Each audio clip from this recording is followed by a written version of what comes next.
So, Justin, I was excited to talk to you. I'm excited to talk to you because you guys have done something which seems impossible, right? Like if you told me that there would be a website, a system where particularly adult learners would be excited to go and consistently solve problems in math that probably they should have learned in high school, mostly, maybe early undergrad, but that they would be doing this voluntarily at the age of 30 or whatever, and like consistently every day, and be excited about that and want to tell their friends. Uh, and also, just by the way, tell me that we should have you or someone else from the Math Academy team on the podcast multiple times. Thank you, everybody, for the suggestion. You told me all of this, a year or whatever ago, I would have been pretty skeptical, but it seems like you guys have done this. There's something to Math Academy where people are excited to go and learn. How has that come to be? What do you think is like the quintessential thing about Math Academy that's made it successful in this way? Yeah, well, let me start off by saying that I am also very surprised about all the adult learners that we have that are doing solving math problems consistently uh, every day, so into it, posting their progress on Twitter, cheering each other on. So we this is kind of a surprise because it was like, I mean, we started out as a school program. We're building the software to support our in school program, and it was just kids on the system. Mm. And so we we just did we never really had it in our head that it would take off so much with adults too. Um, but I guess lots of people want to learn math for lots of reasons, and there are lots of adults in that boat too. But yeah, in terms of like the question of what makes it work well for adults, I think it's well, I think there's a couple things that come to mind.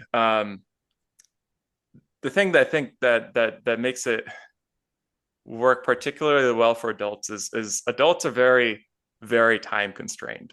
So things having to do with efficiency, learning efficiency in particular. It's I mean, learning, everybody likes learning efficiency. It's good for everybody, but kids generally have like a lot more time on their hands to waste than adults. And so when you're an adult and you are, especially when you're trying to like learn more, some academic subject, it's like not only are you time poor, but also you have you've probably spent your whole day doing cognitively taxing things. So you're just like you're not going to pull the trigger on something, at least in my experience. You're not going to pull this trigger on something unless it is efficient enough, then it gives you enough bang for your buck to just get you over the hump making progress.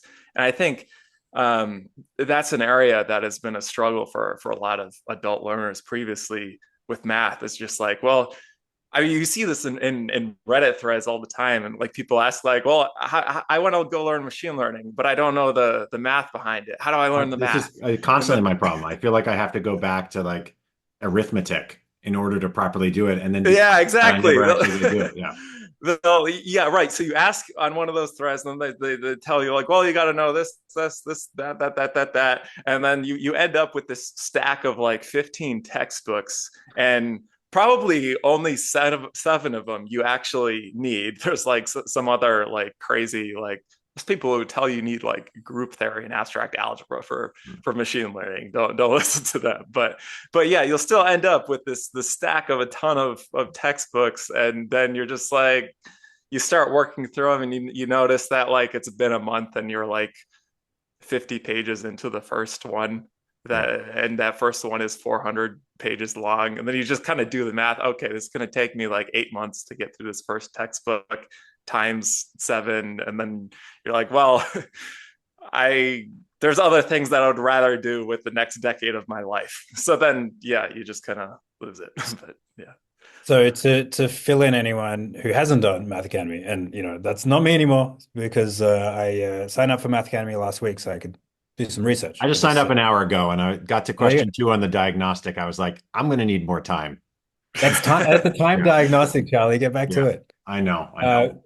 Yeah, so just like to fill people in a little bit, the way that you can avoid the stack of 15 textbooks, even though like theoretically many of those topics are on the way, is through a diagnostic test, which hopefully like narrows that set of topics a little bit. If it's granular enough, you could say, hey, it's not the entirety of calculus.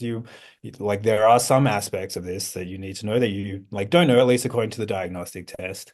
And then once you've narrowed that down, then like you have some measure of if I were to do some amount of work per day, then I'm at the end of this milestone in some amount of time.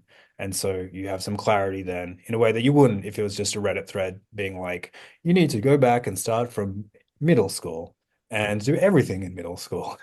Even though you theoretically know some of it. And that takes as long as it takes. There's some like attempts to narrow it down and then give you clarity on where you're going to go from there. And the diagnostic plops you in on this knowledge graph that looks like it goes from 4th grade all the way through graduate school. Is that the idea? So I can take a diagnostic and it can appropriately plunk me around based on which of those individual concepts I need extra help on. Is that what the diagnostic is doing? Yeah, so the diagnostic basically just places your knowledge profile on the graph. Now you take a diagnostic for a particular course. It's Okay. not like we assess you over like the entirety of math and we kind of expect that you know generally where you are. You're not confused whether like, oh, I am ready to study multivariable calculus, but actually like, oh, I need to learn how fractions work. At least for right now, we kind of expect that you're gonna try to enroll in the appropriate course. But we do look back for prerequisite knowledge that you might be missing. So like if you sign up for a calculus course, then we're going to be looking back like, okay, do you know your trigonometry? Do you know your algebra? Are there things that you're missing? If so, we'll detect them. That's okay.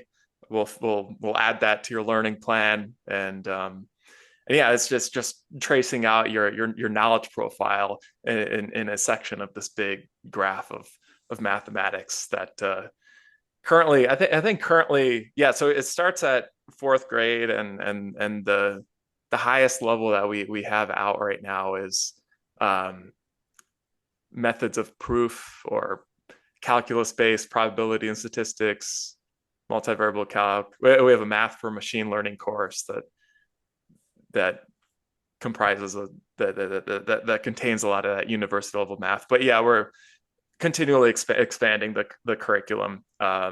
It's going to cover like all of an undergrad math major, adding actual machine learning courses.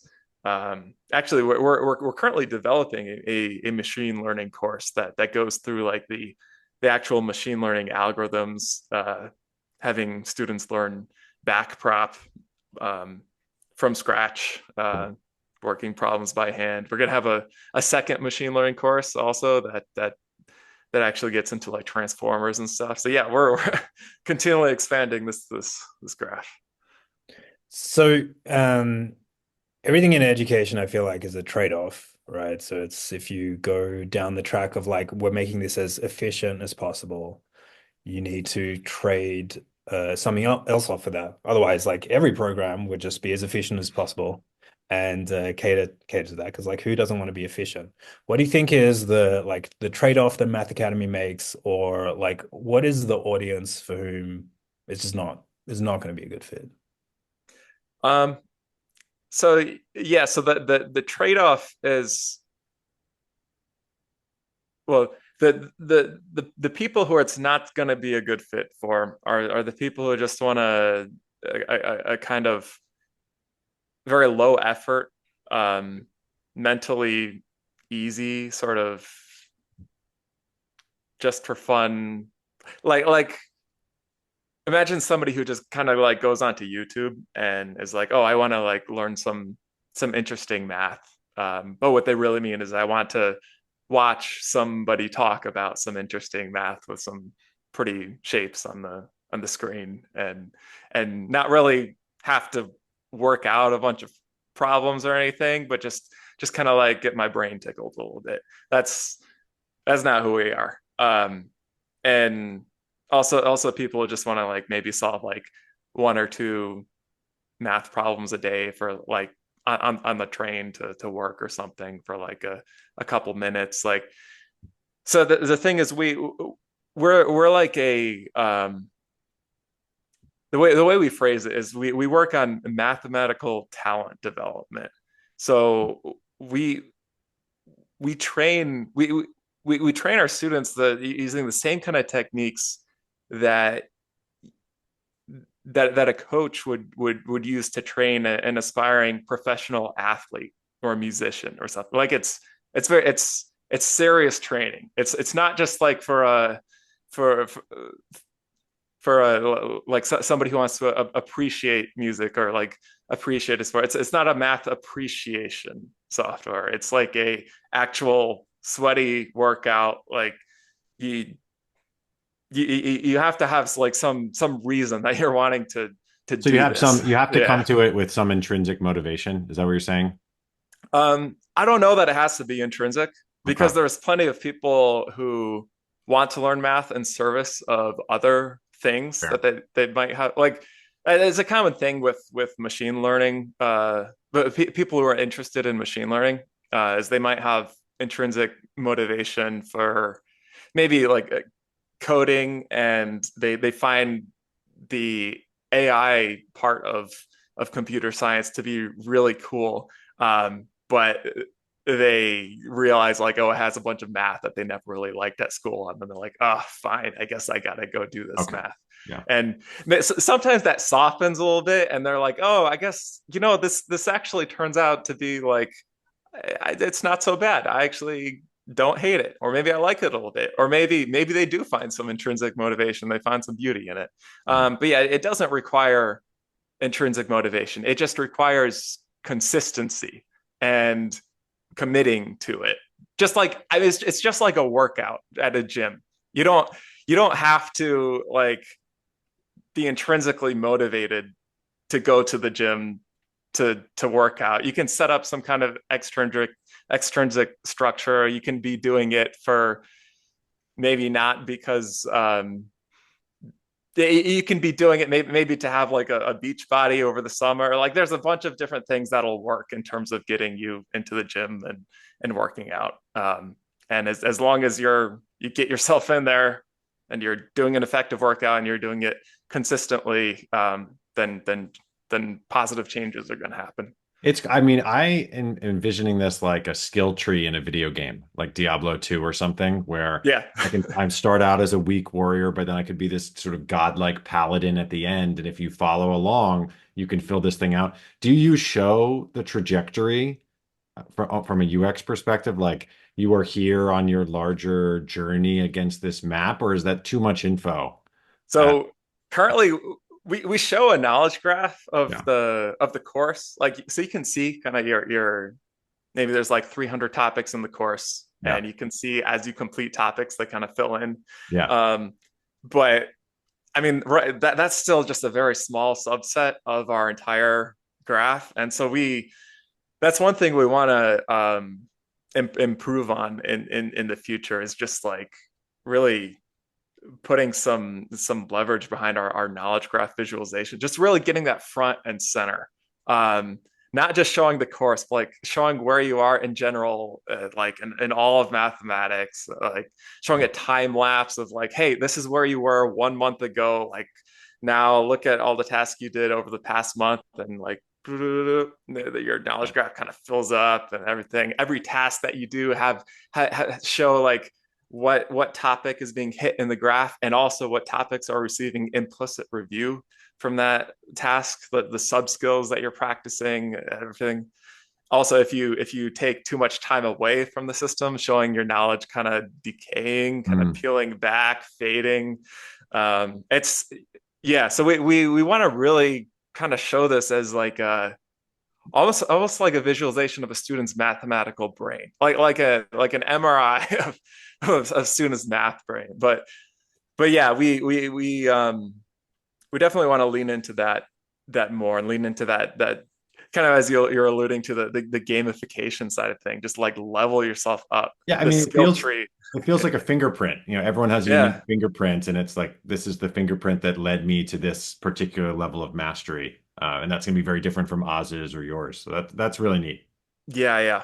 Exactly. It is exactly like a fingerprint. And that's, I mean, that's one of the reasons why it's so hard, like in typical classes to when you have like, I mean, in a say just a typical school, you got like 30 kids all in the same class, and they all have this like their own fingerprint of a knowledge profile. They're all missing different pieces of prerequisite knowledge, and somehow the teacher is supposed to give like one lesson that magically fills in, calibrates to all these individual fingerprints. It just doesn't work so well. So yeah, that's I mean that's another reason why the system kind of like is able to work so efficiently, is because it's just every decision is calibrated to that fingerprint. Can I Yeah. ask a question? Because I feel bad I haven't fully done the program yet. I'm going to.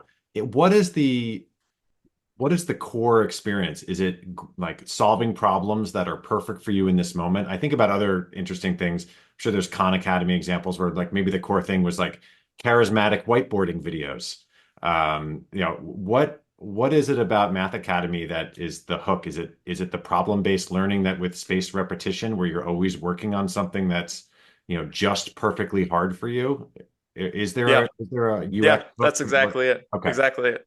Okay. Cool. Every moment in time that the student spends on the system uh, is intended to be spent working on something that is just at the right level to have them moving as fast as possible. Too easy and there's no point. Too hard and there's no point. You get it right at the right level of difficulty where they either maybe that means they know the prerequisites for the topic and they're ready for a new lesson on something they haven't learned, or maybe it's some reviewing some information, some problems that they had that they had done the lesson previously, but it's been a while and now their memory's faded a bit. Whatever it is, we're always trying to use the student's time as effectively as possible. Cool. That's it. Can I add something to that characterization, which I Yeah, think is something both in favor of Math Academy and also like against for those who don't resonate with this? I feel like the basic structure, as far as I've seen so far, is you have a worked example, or maybe two worked examples, and then two questions, and then worked examples, and then questions. Like this is the kind of overall structure. yep, Now, worked examples are fantastic. Like, there's very little support for anything in educational research, but there is a lot of support for worked examples. It's like if you see somebody step through how you'd solve a problem, then that helps you solve proximate problems, like problems that look just like that one. So, like providing a worked example and then a question is a good overall loop. This is how you do this kind of thing, and then now you do this kind of thing. This is very different to the Khan Academy well, I mean, in parts of the Khan Academy structure does keep that, but in other parts it's more like, well, let's explore some interesting ideas in this general space and connect it to other topics, whatever. The Math Academy is like, no, we're not necessarily going to, at least again, from what I've seen exploring it, for I think I've spent a few hours on it. It's not so much like let's provide motivating context, let's see how these examples connect together. Here's why you might be interested in this Okay, topic. I wanted to It's ask like about this. you immediately jump to suppose you would like to take the derivative of the, inverse trigonometric function here. The way that you would do that is this. Now you go do that. It's like it supposes that you already have the interest in solving this kind of problem and directly, without any fanfare or inefficiency, shows you how to solve that kind of problem, and then you solve it. Okay, that's really good. Because I wanted to ask about this. I used to grind integrals in high school and I could crush them. I could not do that now. And I was thinking back to it. I was like, well, maybe if I knew, and I don't even know if this is true, but integrals is about measuring volume of water in like jars or something. Like maybe I would have retained that in some way. And I think that's probably just fantasy that having that additional context would have helped me retain it in some way. But it sounds like you're not providing like why you'd want to learn derivatives or why you'd want to learn this? or giving that like So, okay, so context? here's the thing. The context comes, but it typically comes after the baseline like mechanical skills have been laid. Cool. Um, and more context is coming in the future that is not here currently. I'll elaborate on that. But so um, okay, so the mechanical skills stuff. So here we have a lot of, let's take that calculus course for example. We have a lot of problems that we have topics in fact that have to do with like using integration to measure volume of things. So like yeah, volume of water with an integral, the very concrete meanings of integrals. Um, many different real life scenarios. But it's true that we do not start with a real life scenario when we are teaching integration. We start with the kind of the most simplified mathematical idea of just like area under a curve, and then we gradually expand on that. And the reason for that is that we've been building the system in just trying to get just the raw elements of like learning efficiency in there. So building on prerequisites. And so if you are going to motivate a subject or motivate a topic, motivate some kind of operation with a scenario like that, where the actual application that you're talking about, the student is not able to actually do that until they built up a lot of prior knowledge. It takes care not to kind of paint yourself into a corner where maybe you overpromise like, hey, by the end of today, you're going to do something amazing with this cool math that you're going to learn. And then they like learn like a little bit of it. And it turns out not to be as amazing as you promised. Because I mean, the amazingness comes, but it comes after more practice. Or you end up having to kind of wax philosophical on like how like the connection between measuring like the volume of water versus integration is not is not like self-evident to students. You have to explain that, and sometimes that can take like a lot of explanation, especially if a student is kind of like struggling to get it, and so you kind of can get students zoning out. So basically, you just have to be very. There's a lot more areas where you can make a pedagogical mistake if you're not careful. Now, expert teachers are good at this. Like they can often like kind of introduce something in an engaging manner while not spending the half the class like just trying to explain the connection or so. Like they move things along efficiently. They don't overpromise, but they can use some of these cool examples to maintain interest and while moving students along. And that's something that we want to kind of bake into our system more in the future. Is kind of like just just just imagine like a conversation with like a really cool tutor who makes you really excited about the subject. And maybe that involves like having some historical anecdotes, or maybe it's like some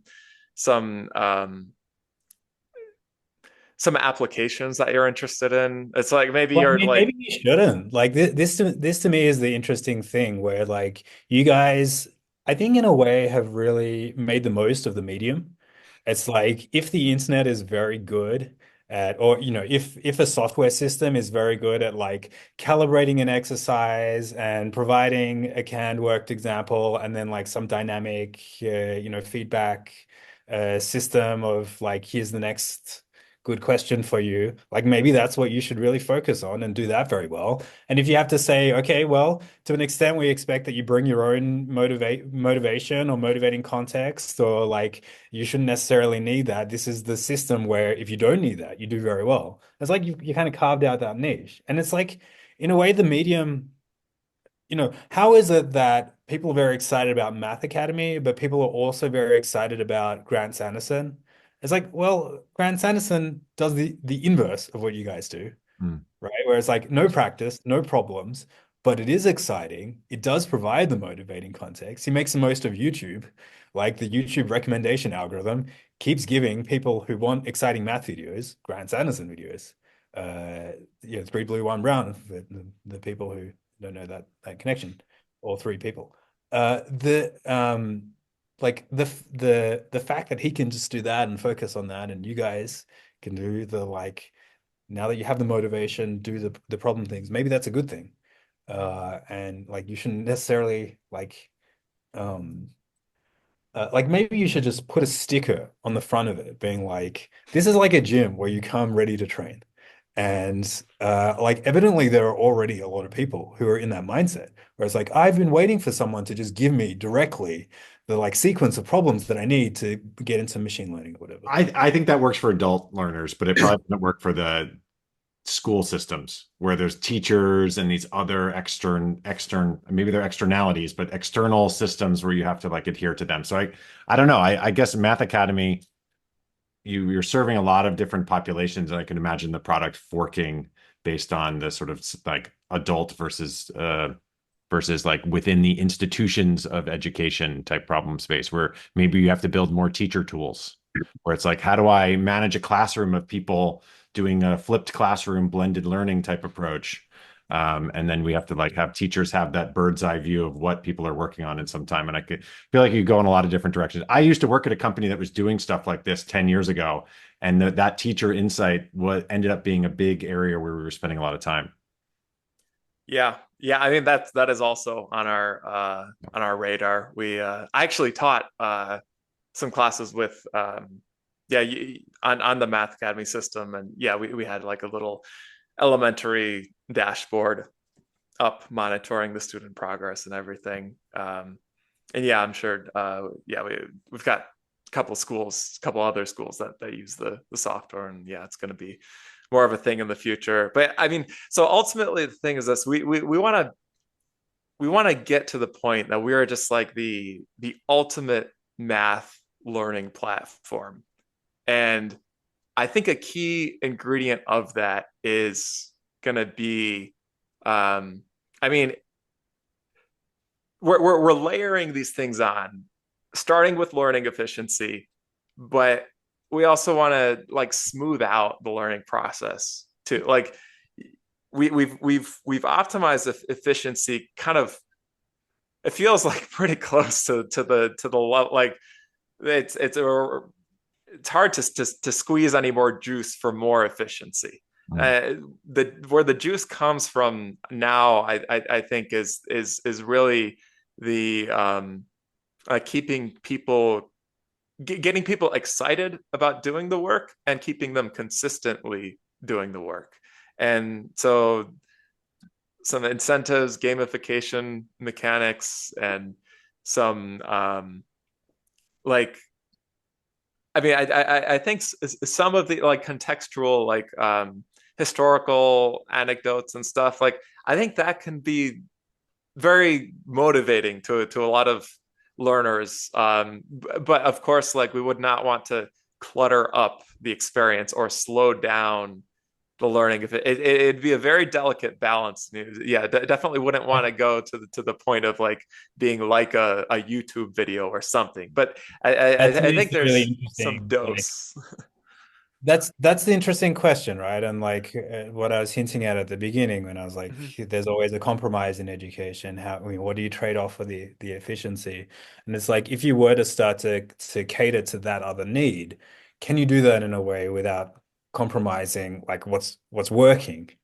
Like one thing that I came to understand better as I taught more is that the motivating context for one student is very different to the motivating context for another, where I thought that I was getting better at delivering a motivating context, when in reality, I was better at catering to a particular group of students who resonated with that context. So like over time, I developed more of a kind of historical role-playing approach in class, where particularly for esoteric systems concepts, so like, why is the virtual memory system that we use in Intel-derived architectures the way that it is? This is like a weird set of things that is worth knowing, but without the historical context, it's like, why would you bother learning this? Like, how could you possibly understand the complexity of this thing? And so we would have this historical role playing. Imagine, it was the 1980s and you were trying to solve this kind of problem. You want to provide this kind of memory protection on the system. What would you do that? And then students would provide ideas and would come to like an understanding of where the trade-offs are and how you could have designed the thing that has become a legacy. And we do that 5 times and you end up with the current system. Now, I thought this was fantastic. Of course, I rated my own teaching. And for some students, it's like, oh, I finally understand this thing. And for other students, it's like, we just spent an hour developing the motivation that I already had, right? Mm. Other students now are as excited to learn this thing, which I just wanted to learn because it's come up on my job previously. Or I just wanted to learn because the textbook says that that's the next thing that I should learn. And I'm a good student and I learn the next thing in the textbook without requiring extra motivation. And so, like, I thought I was getting objectively better and better at teaching based on, firstly, like designing the classroom experience that I would have wanted myself, the thing that made help me understand this, and a little bit of feedback from the students with whom this approach resonated. But the more I listened to the feedback from the other students, the more I realized it was fine before, or even maybe better before, based on their kind of interpretation of it. So, like, I'm saying I'm giving this long story because I actually don't know whether like it is something that is resolvable necessarily, and whether the best approach is to try to find, the solution that is a reasonable solution for everybody, or just like I said, put a sticker on the front being like, this, if you are this kind of person, this is going to be the perfect product for you or perfect solution to your problem. Yeah. So here's the thing that I don't think it has to be like,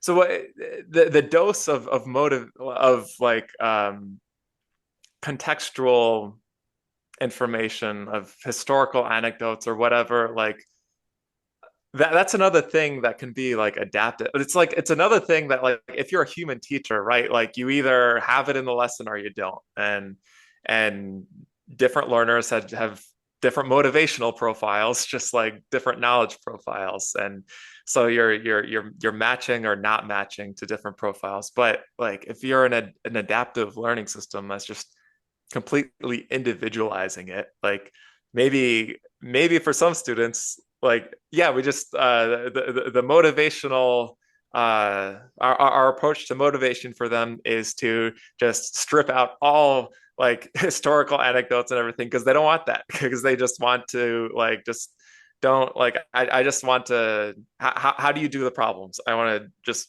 blow through that as fast as possible. And so That'd be a that really would be an interesting optimization. meta. Yeah.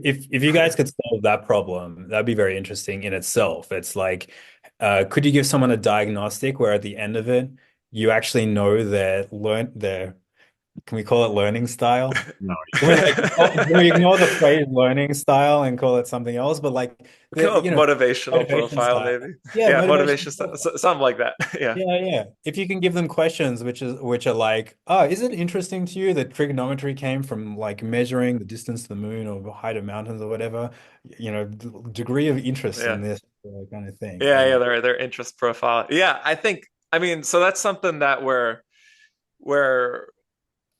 I totally see on our roadmap in the future as we kind of build out more of the product. There's other things that's coming first. Like we're actually working on a streak mechanism right now to try to help learners keep consistency and using the product. Um, but um, but yeah, where I'm excited to kind of try to at least try to get our arms around that problem because it feels Can I ask about the yeah roadmap a little bit? yeah Does yeah. this only, I feel like every example of adaptive learning that seems to be working really well is in the mathematics space. And there seems to me to be this like the concepts themselves are atomic enough to have a well-defined problem around them. You can clearly map the prerequisite relationships between these atomic concepts. Mm-hmm. And then in my own experience and mind, it gets a little bit fuzzier as you move to other subjects where those lines are a little bit blurrier and it's harder to know exactly how to tailor content at that atomic level, but then also do the sort of prerequisite tree. Have y'all thought about other subjects where this could apply? Is that So it's called MathAcademy? Obviously, it might need a rename, but so how we're does this apply? actually Yeah. um, yeah, so the grand plan is to expand outwards from math, but yeah, there's a limit to how far outwards. Like Mm. I don't really see us doing history courses anytime soon, or like English literature. Like not I mean, so our focus has been math for years, and recently we've started expanding out into mathy computer science, like machine learning, and we're have started to work on just like a intro to programming course, and we're we'll be doing like a lot of applied math stuff, like I'm sure quantitative finance and a lot of physics and in general. So yeah, we'll be definitely expanding outwards from there. I think the the the places where it starts to get a little fuzzier are maybe the less inherently mathy sciences, like biology, for example. I mean, you can make biology really mathy, and maybe we'll have like a quantitative biology course at some point in the future for people who are interested in that sort of thing. But will we ever have like a cell biology course? I don't know. It I would love requires you guys to have a cell biology course. I think it'd be great to have a cell biology. There's actually a fantastic book called Cell Biology by the Numbers, mm, which is like um, basically saying like a lot of molecular biology is taught in a way that's too conceptual. And actually, you should do there are a lot of like back the envelope kind of calculations mhm. to build more of an intuition for what's actually happening. And so the entire course is on this basis. It's like, well, how many proteins in a cell? You know, what is the Yeah. flow outside the cell or whatever? Like, let's actually calculate this. We've got some basic numbers. I mean, the math is not complex, but it's like the use of quantitative approaches to biology that's actually like Yeah. miss most people Yeah, from that'd be cool. I agree. Yeah. I mean that'd be a course I would probably enjoy taking that kind of course. Like, yeah, um, almost like a yeah, like a mathematical applications to biology sort of thing, or maybe that just even sort of shows up as like mathy kind of or like applied projects that are tacked on to various math courses that we have or something like that. Yeah. There's an interesting conflict there. Like it's, I mean, not necessarily a conflict. Maybe they're complementary as well. Where like, have you guys done execute program or do you know execute Yeah, program? yeah, I like it a Yeah. lot.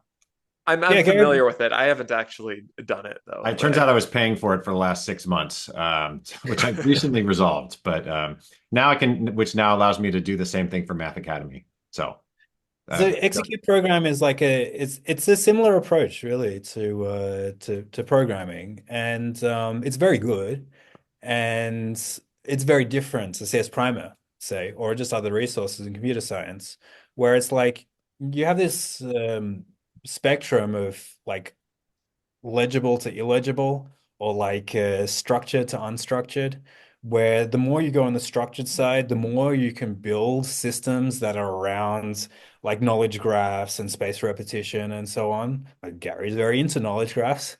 You know, he puts it front and center. Like I don't know if it's on the homepage, but it's like it's very easy to see the knowledge graph that is taking you through. It's very into a space repetition. And like if you really buy into that, you end up teaching the portions of the field that are easy to structure that way, which are it's useful to know that. It's important to know that. But if that was the extent of your understanding of programming, then now you're very good at recall of APIs and so on.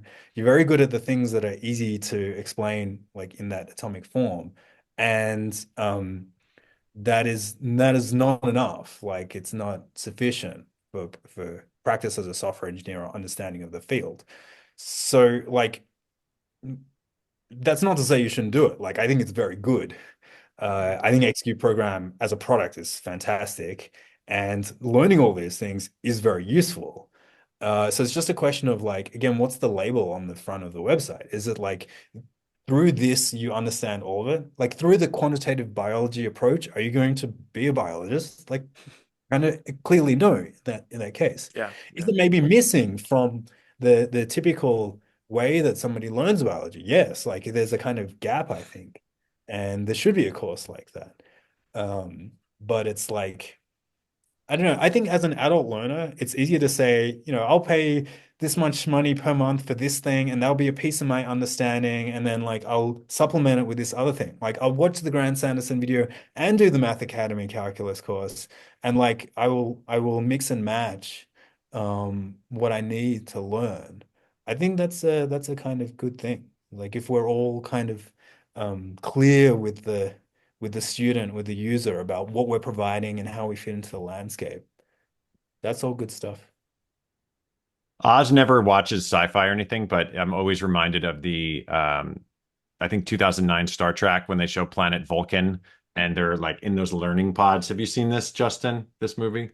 Oh, I'm not sure I have, but I'm Okay. familiar with the idea of It's the just the Vulcan learning pods. it's Yeah. showing Vulcan and like Spock as a young Vulcan is, Oh, wait. I know what you're talking about. and it's I'm like he's in a pretty sure I've hole seen and this. there's like a Yeah. robot throwing questions. It sounds like Oz is suggesting Math Academy stays on that trajectory, which is I'm not, I don't know the answer. Yeah, I don't know okay. the answer. I think it's a really Okay. interesting kind of like how much could you go outside of the thing that's clearly working for Math Academy and have it work for more people who come with a different kind of motivation? Or does that like water it down? I don't know. I think that's a really interesting space. I'm curious to see how it I, develops. I have a slight tangent to ask about. Justin, Oz and I have been noodling on ideas about um, self-publishing adventures and whatnot over the course of the last year or so. And I noticed you have a bunch of textbooks that it looks like you've published. I'm just curious, Yeah. your thoughts on that. Are they self-published? It's quite awesome that you have a bunch of math textbooks. So I'm curious about the story behind those and what your plans are with them. Oh, yeah. Yeah. So I just kind of started just kind of after college, where I just as a hobby, I was right. I just thought it'd be cool to write up a math textbook. Just kind of I don't know. I was doing a bunch of tutoring and once you sort of leave college, you kind of feel your memory decaying of Mm. this stuff, especially if it's like if you study something like math in college, then you stop using it as intensely as before. Um, so it gave me kind of pleasure to just write up a textbook as though I kind of wish that it were presented to me when I was first learning it. Now, my understanding of that has actually evolved a lot. So I would not consider my earliest math textbooks to be like amazing pedagogically. I mean, hopefully they're at least better than some others out there, but I would not call them the best. And they're pale in comparison to anything we have on Math Academy. What's your But view on like the textbook is like stamped yeah, in time. Obviously, you can have like an online version of this, and you've moved yeah. towards something that you can push code changes 100 times a day. Would you still think about like I think a textbook as an effective medium for mathematics learning? Honestly, no. Yeah, I just I mean, so the thing is like a textbook I so much of learning efficiency I've learned is coming from adapting like every pedagogical decision to the student. What are they working on at this moment in time?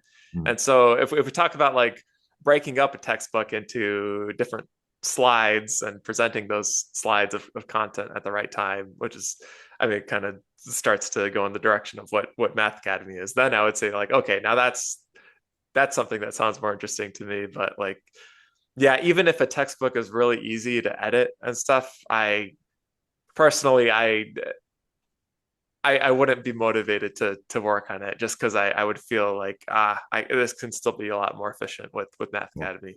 But that said, I think if if I were writing a textbook on something that like that is just very niche, not going to be covered by Math Academy, it just like teaching a course or something on yeah, just more niche content or something that I just wanted to do my own presentation of outside of Math Academy, then yeah, editability, ease of iteration would definitely factor into that because yeah, writing a textbook is very is yeah, it's very time consuming and yeah, requires lots of revision.